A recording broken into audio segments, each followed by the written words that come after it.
Quando Jesus veio ao mundo, ele encontrou um ambiente histórico-cultural totalmente preparado para a sua chegada.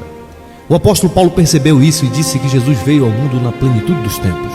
Isso quer dizer um momento ideal, um momento esperado, um momento programado pelo próprio Deus.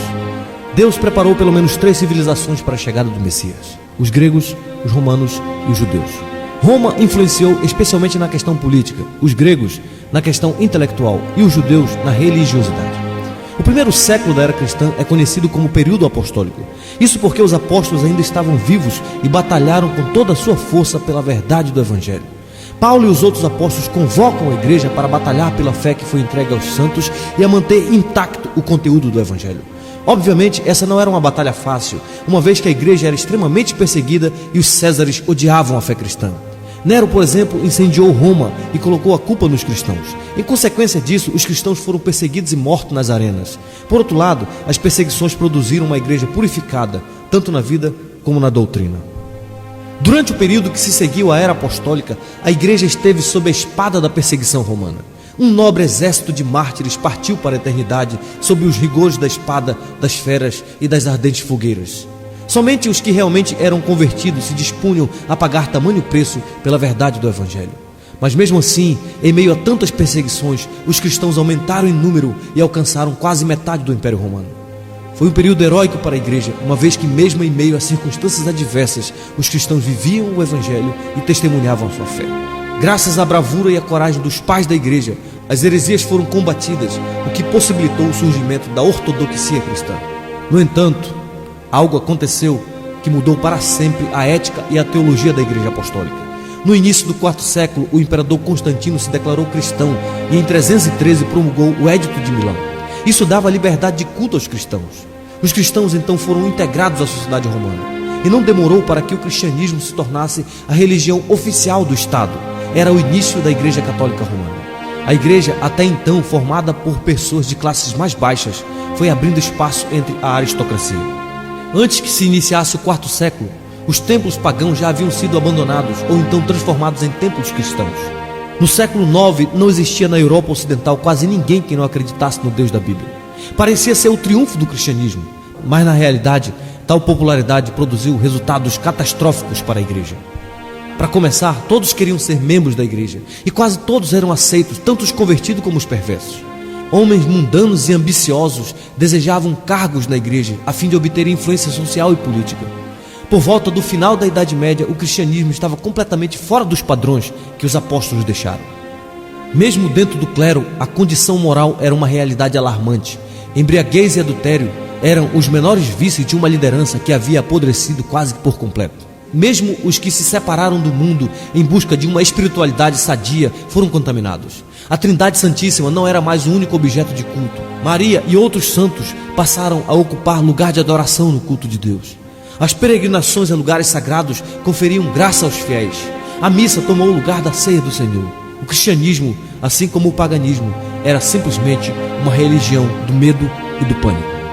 Neste período de total abuso papal e de corrupção geral da igreja, Deus começou a levantar alguns movimentos de reforma.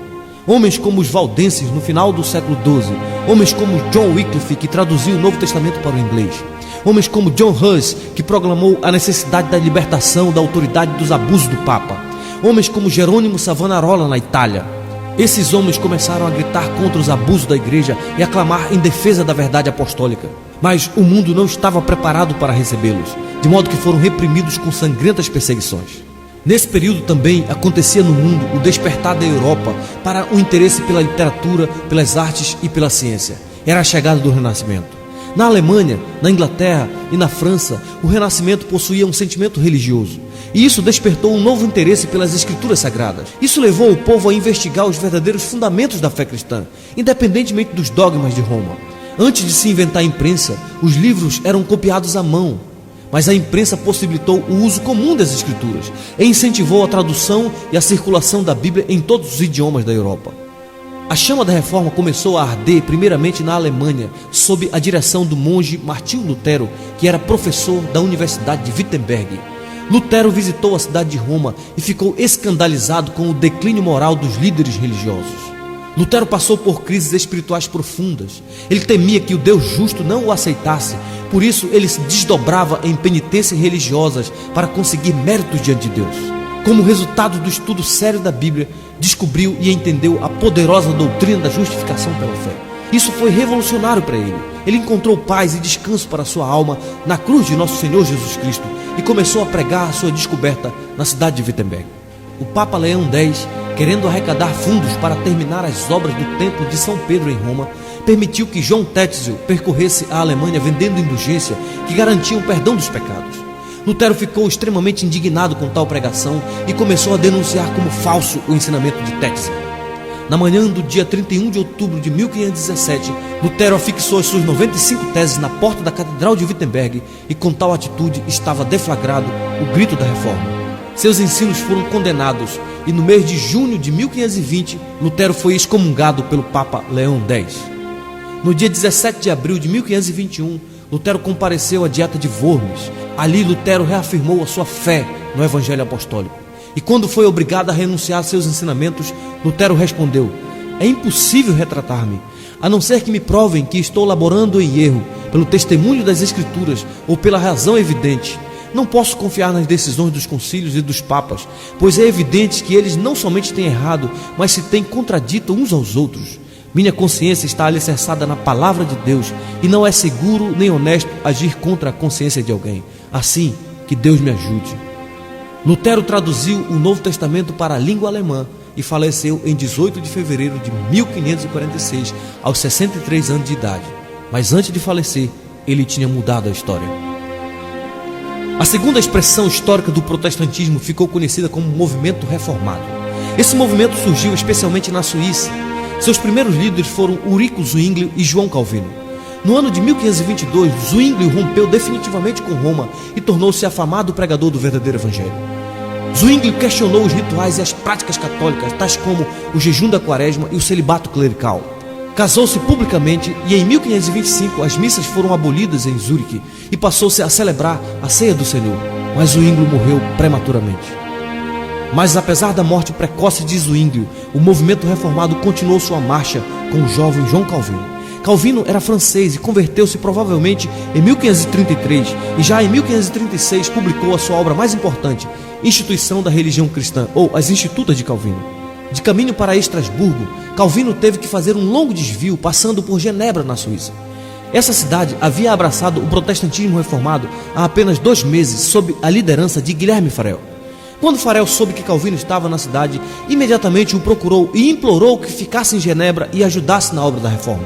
Porém, Calvino resistiu a todas as propostas de Farel. Quase em desespero, Farel lhe disse: eu declaro em nome de Deus que se você não nos auxiliar nessa obra do Senhor, o Senhor irá puni-lo por seguir o seu interesse em vez de seguir esse chamado. Calvino ficou extremamente comovido com a ameaça do juízo de Deus e, em obediência ao Senhor, concordou em trabalhar com Farel na difícil tarefa de reformar a cidade de Genebra. Por suas fortes convicções, Calvino se recusou a dar a ceia aos libertinos e, devido a estes e outros conflitos com os magistrados de Genebra, eles foram expulsos da cidade em 1538. A cidade de Genebra entrou em colapso e os magistrados entenderam que precisavam do jovem reformador. Por isso insistiram para que Calvino retornasse à cidade. A princípio, João Calvino não aceitou o convite, mas com a insistência das autoridades, voltou a Genebra em 1541 e começou a sua obra de reforma que abalaria o mundo inteiro. Em 1559, Calvino tornou-se cidadão de Genebra e fundou a Academia de Genebra. Seu grande sonho era transformar Genebra numa cidade cristã modelo. O resultado foi que Genebra tornou-se um grande centro do protestantismo, preparando líderes reformados para toda a Europa e abrigando centenas de refugiados. Calvino entendia que o evangelho não é uma doutrina de língua, mas de vida. Por isso, o calvinismo veio a ser o mais completo sistema teológico protestante, tendo por princípio básico a soberania de Deus e suas implicações em todas as áreas da vida humana. Nas palavras de John Knox, Calvino fez de Genebra a mais perfeita escola de Cristo na terra desde os apóstolos. Calvino morreu em 27 de maio de 1564, mas antes de morrer, mudou a história da Europa e de todo o mundo ocidental. Nesse período, a reforma ainda não havia chegado na Inglaterra, e quem deu o passo decisivo foi o rei Henrique VIII. Henrique VIII era casado com a princesa espanhola Catarina de Aragão. Catarina não conseguiu dar-lhe um filho varão, e isso começou a preocupar os estadistas ingleses. Henrique pediu ao Papa Clemente VII que anulasse o seu casamento para que pudesse casar-se com Ana Bolena, mas por razões políticas o Papa negou. O rei então rompeu relações com o Papa e em 1534 o parlamento aprovou o chamado Ato de Supremacia e o rei foi declarado protetor e chefe supremo da Igreja da Inglaterra. Após sua morte, Henrique VIII foi sucedido por seu filho Eduardo VI. Os tutores do jovem aproveitaram para implantar a reforma na Inglaterra e puseram fim às perseguições contra os protestantes. Mas Eduardo era doentio e morreu ainda jovem, sendo sucedido por sua irmã Maria Tudor. Maria era filha de Catarina de Aragão e era uma mulher terrível, tão mal que ficou conhecida como a Sanguinária. Fez de tudo para restabelecer o catolicismo na Inglaterra. Perseguiu os líderes protestantes e em seu governo mais de 300 protestantes sofreram martírio. Os reformados foram expulsos da Inglaterra e muitos se refugiaram em Genebra, Estrasburgo e outras cidades protestantes onde tiveram contato mais sólido com a teologia calvinista. Na providência de Deus, a Sanguinária morreu e logo subiu ao trono sua irmã Elizabeth I, filha de Ana Bolena. Foi nessa época que a Inglaterra tornou-se definitivamente protestante. Mas o movimento de reforma na Inglaterra cresceu graças aos esforços dos chamados puritanos. Por terem verdadeiramente conhecido a teologia reformada, os puritanos queriam libertar a igreja das superstições papistas. Defendiam uma teologia verdadeiramente apostólica e um governo de igreja verdadeiramente bíblico. Buscavam uma disciplina rígida e uma vida de santidade diante de Deus. Naquela época, os puritanos levavam tão a sério a leitura da palavra que a Inglaterra ficou conhecida como o povo da Bíblia. O alvo dos puritanos era colocar a Bíblia como a única regra de fé e prática. Segundo eles, tudo o que as comunidades precisavam era de um pregador zeloso pela palavra de Deus e nada mais. Por suas fortes convicções, os puritanos foram reprimidos na Inglaterra e muitos deles foram para a América do Norte, onde iniciaram a história da nação americana. Foi na época dos puritanos que foi convocada a famosa Assembleia de Westminster, de 1643 a 1649. Essa célebre Assembleia elaborou uma série de documentos calvinistas para a Igreja da Inglaterra. Dentre esses documentos temos a Confissão de Fé de Westminster, o Diretório de Culto, o Catecismo Maior e o Breve Catecismo de Westminster. Igrejas reformadas do mundo inteiro, inclusive a Igreja Presbiteriana do Brasil, até hoje adotam esses documentos como expressão da sua fé. No início do século XVII, surgiu uma forte controvérsia por causa dos discípulos de um homem chamado Tiago Armínio, que afirmava que o homem pode cooperar com Deus na obra da salvação. Para resolver essa controvérsia, convocou-se então o Sínodo de Dort, na Holanda, que rejeitou as ideias de Armínio e afirmou os chamados 5 pontos do calvinismo, que são eles: total depravação, incondicional eleição, limitada expiação, graça irresistível e perseverança dos santos. Aquilo que os nossos pais pregaram e viveram estava alicerçado em alguns fundamentos. O primeiro fundamento era a absoluta autoridade e suficiência das Sagradas Escrituras. A Bíblia é a palavra de Deus, a única regra de fé e prática, e não temos necessidade de outros meios de revelação, pois ela é perfeita em todos os seus aspectos. O segundo fundamento dos nossos pais é a absoluta suficiência de Cristo, solos Cristos. Os reformadores nos ensinaram que nossa salvação não depende nem do Papa, nem dos bispos, nem dos santos e nem da intercessão de Maria. Pelo contrário, a salvação é realizada unicamente pela obra mediatória e consumada de Cristo na cruz do Calvário. O terceiro fundamento é a suficiência da soberana graça de Deus. Juntamente com todos os apóstolos do primeiro século, os reformadores ensinaram que os seres humanos nascem espiritualmente mortos em delitos e pecados e por isso não são capazes de ajudar a Deus na obra da salvação. O quarto fundamento é a justificação unicamente pela fé na cruz de Cristo. Seguindo o rastro dos apóstolos, os reformadores sustentaram que a justificação é mediante a fé. Lutero dizia que este é o artigo pelo qual a igreja fica de pé ou cai. Deus nos declara justo por causa da justiça de Cristo imputada a nós. E por último, os reformadores tinham uma visão elevada da soberania de Deus. Nos ensinaram que Deus está infinitamente além de qualquer coisa que nossa mente carnal possa compreender. O principal lema dos reformadores era: só lhe deu glória. Somente a Deus a glória. Só Deus é soberano. Só Deus é Criador, só Deus é sustentador. Tudo que existe pertence a Ele, portanto somente Ele é digno de toda a glória. Eles procuraram colocar em prática em todas as áreas da vida aquilo que Paulo diz em 1 Coríntios capítulo 10, versículo 31. Portanto, quer comais, quer bebais, ou façais qualquer outra coisa, fazei tudo para a glória de Deus. Eles casavam, trabalhavam, comiam, descansavam, escolhiam sua profissão, criavam filhos, educavam seus filhos, ganhavam dinheiro e investiam tudo para a glória de Deus. Eram práticos e dinâmicos. Fundaram universidades, criaram escolas e cultivaram um forte espírito missionário. Que Deus levante homens e mulheres de vigor e de coragem para abraçarmos a causa do reino de Deus na terra, aqui e agora, em nossa geração.